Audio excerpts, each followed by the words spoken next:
नमस्कार दोस्तों, स्वागत है हमारे चैनल पर। दोस्तों, आज हम बात करेंगे मैनिटोबा प्रोविंशियल नॉमिनी प्रोग्राम की और इसमें किस तरह के लोग अप्लाई नहीं कर सकते। Basically Manitoba provincial nominee programme को MPNP के नाम से जाना जाता है। मैनिटोबा की प्रोविंस ने काफ़ी सारी ऐसी स्पेशल केसेस पर बैन लगा रखा है जो कि इस प्रोग्राम को अप्लाई नहीं कर सकते।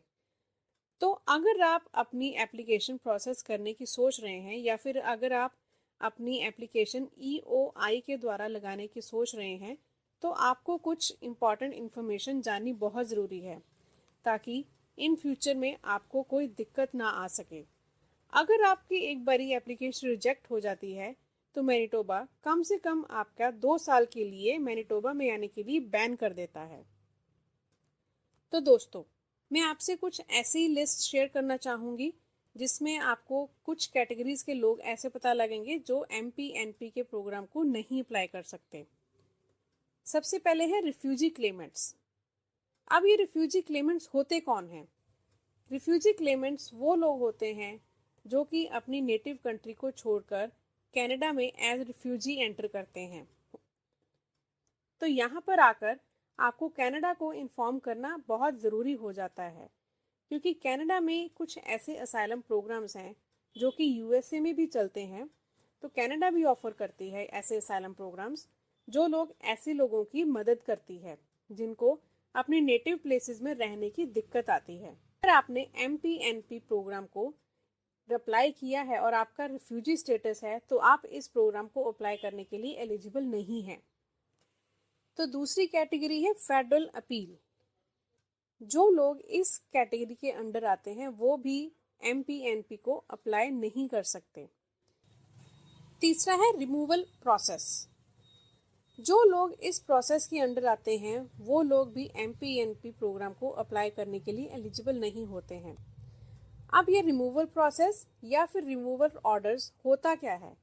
रिमूवल ऑर्डर्स वो ऑर्डर्स होते हैं जिन लोगों को कनाडा को छोड़ने का ऑर्डर दिया जाता है। और रिमूवल ऑर्डर्स 3 तरह के होते हैं। एक तो होता है डिपार्चर ऑर्डर, दूसरा एक्सक्लूसिव ऑर्डर, तीसरा डिपोर्टेशन ऑर्डर। के बाद है live in caregivers. Actually live in caregiver programme जो है वो अभी फिलहाल के लिए बंद हो चुका है। अगर आपका कोई भी क्लोज रिश्तेदार कनाडा में रहता है तो आप MPNP प्रोग्राम के लिए एलिजिबल नहीं हैं।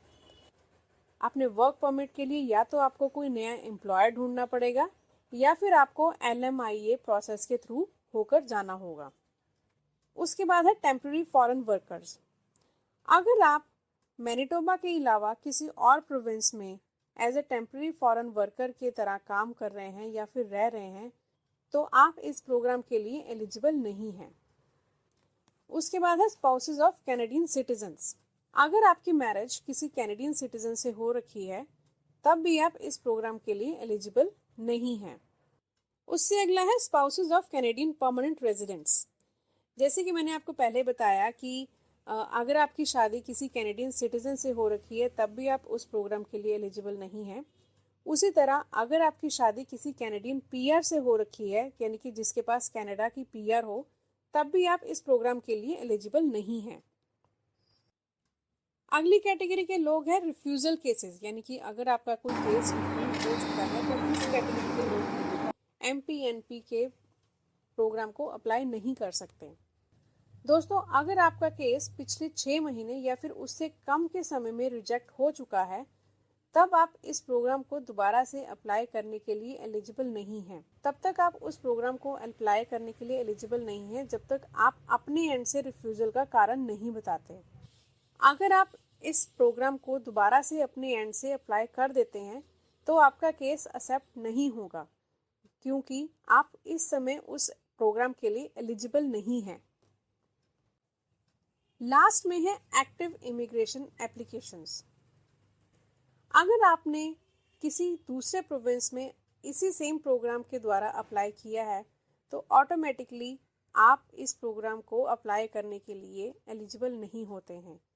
जब तक आपको किसी दूसरे प्रोविंस से डिसीजन नहीं मिल जाता तब तक आप इस प्रोग्राम को अप्लाई नहीं कर सकते। अगर आपको किसी एक प्रोविंस से डिसीजन का क्लियरेंस मिल जाती है तब आप उसके बाद अप्लाई कर सकते हैं, वरना आप अप्लाई नहीं कर सकते।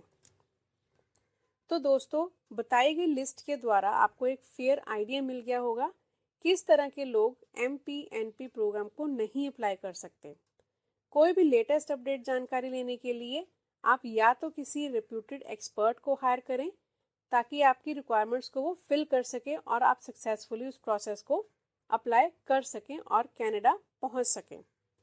तो दोस्तों, आशा करती हूँ आपको हमारी वीडियो पसंद आई होगी और हमारे जितने भी कनाडा के प्रोविंस हैं उन पर बेहतर जानकारी लेने के लिए हम रोज़ कुछ ना कुछ नई नई वीडियोस लेकर आते रहते हैं। तो आप हमारा चैनल ज़रूर सब्सक्राइब करें और बेल का आइकन ज़रूर प्रेस करें।